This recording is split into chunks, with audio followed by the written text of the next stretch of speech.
y'all. How y'all doing? Now, y'all, I want to get into our reaction for the day. And our reaction is on day 5. Something happened on day 5 of Sunny Bell's trial. Now, y'all know I'm busy over here. I love working. So, I have other trials and other cases I have to I am involved in. So what happened that the defense does not present a case in the trial of a murder. Now, let me tell you, defense can't say too much. It's so much a defense a defense attorney can say. But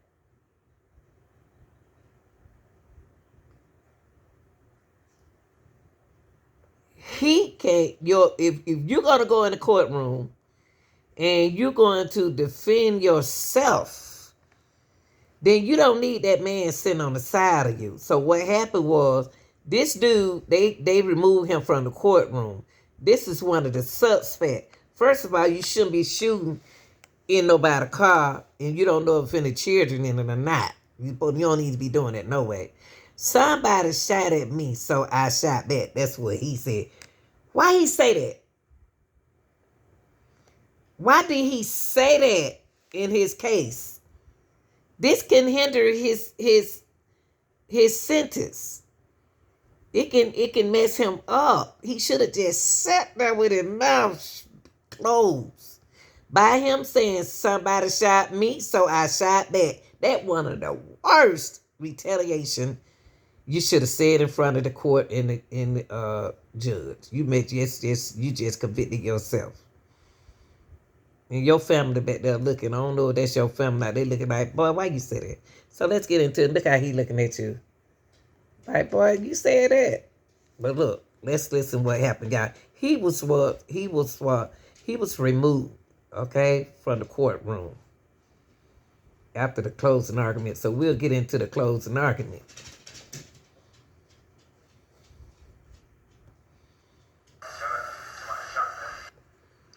That was the moment closing arguments came to a halt inside of a Hillsborough County courtroom today. One of the 5 defendants in the Suni Bell murder trial interrupted prosecutors in front of the jury. Tampa Bay 28 reporter J.D. Williams was inside the courtroom today as it all unfolded. As Assistant State Attorney Anna Ismer was giving her closing argument, one of the defendants, ZVANTE, SAMPSON, used that moment to speak up, saying that he was only shooting at that car because someone had shot at them first. While Assistant State Attorney Anna Ismer was in the process of explaining how the state says ZVANTE Sampson played a role in 4-year-old Suni Bell's death, in principles to a crime, did the defendant help another person? Sampson offered his motive, saying he should have testified. And as he was escorted out, he reiterated the claim that they were shooting back. Neither Sampson nor the other 4 defendants testified or even brought forth any witnesses. But after Sampson's outburst, the remaining 4 all asked for a mistrial. Judge Robin Fuson denied those requests, saying jury instructions tell the jurors to individually weigh each defendant's guilt. And to the jury, he said, disregard everything that he said during that outburst in court. Nothing that he said is evidence, and you are absolutely not to consider as any sort of evidence whatsoever. With Sampson watching the rest of the trial from a separate room, closings continued on Monday morning, the state laying out their belief. With a through-and-through wound, it's impossible to tell whose bullet did it. But it would not have been accomplished without the actions of every single person depicted here. Suni Bell was killed in August of 2021. She was in the car with her mother and uncle when 3 other cars chased them down and started shooting. Defense attorneys offered a similar theme in their closing arguments to the jury. I believe that the evidence has shown you that it contains a great deal of pure speculation. Those jurors will... After the vehicle actually collides with the pole, where is Suni located in the car? She was hanging over the console. For safety precautions, Suni Bell's mom asked her face not to be shown. The jury watched as Bell's mother broke down on the witness stand crying as she described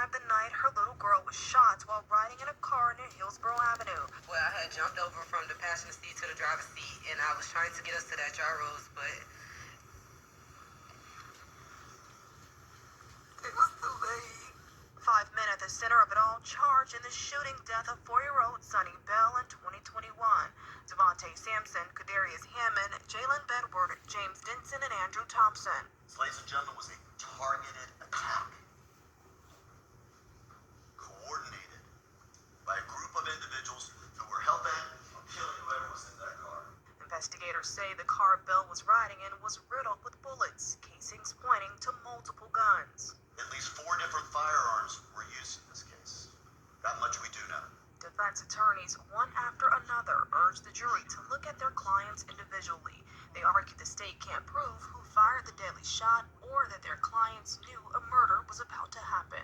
What one or some may be guilty of, others, in particular, ZVANTE SAMPSON, may not be guilty of. I agree with other co-counsel. This is totally a circumstantial case. It was mostly because all the sounds was different.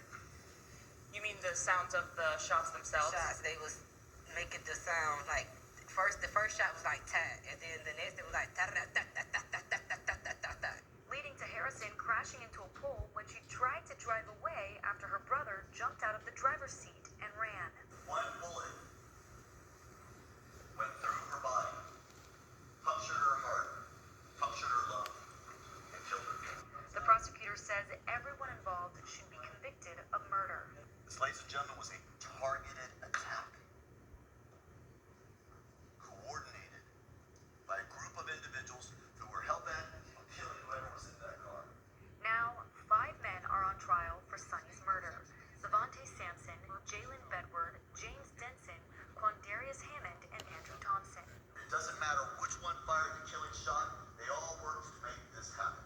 Their defense attorneys all made the same point during opening statements, telling the jury there's no solid proof tying their clients to the trigger.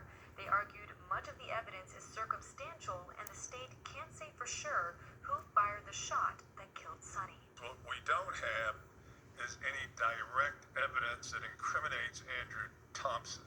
Each attorney defended their client individually. I believe the evidence is going to show the following, that Mr. Bedward was merely present at the scene of this shooting. Day 1 is complete, but this... Suni was a beautiful little girl. Pretty, beautiful little girl. Look at her, y'all. Look at her. She won before. But, y'all, with the trial, you're going to have to put your feelings as a juror. You have to put your feelings on the side. And look at the picture. And you can't prove who shot her. But they all shot. And the guy who's sitting at the table, he made a mistake when he said, somebody from the car shot at me, so I shot back at them. That's retaliation with a child in the car. So in other words, you just said that you shot her. He shouldn't have made that decision and say that when he's sitting there with an attorney. It's the guy I was talking about, y'all. While the prosecution was deliberating to the jury, the guy shouted out, said that somebody up the front of the car shot at him, so he shot at them. So he shouldn't have said that. You know what I mean? What y'all think? Put in the To the comments. remaining defendants not charged with actual possession of a firearm during the commission of the offense. So ZVANTE SAMPSON, the driver of vehicle number 1, he doesn't have those special findings underneath his counts because he hasn't been charged by information with possessing a firearm during the commission of the murder.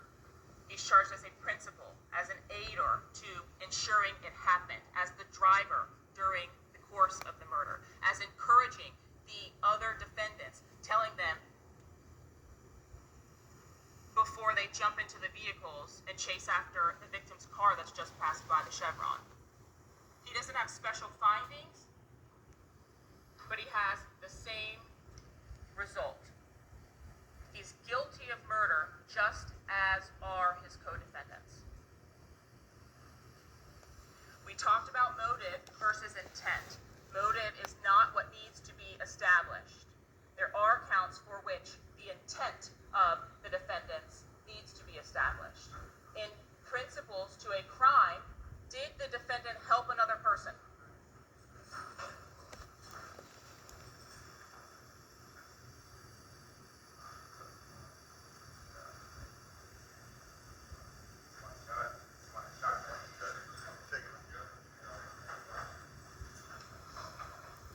You don't.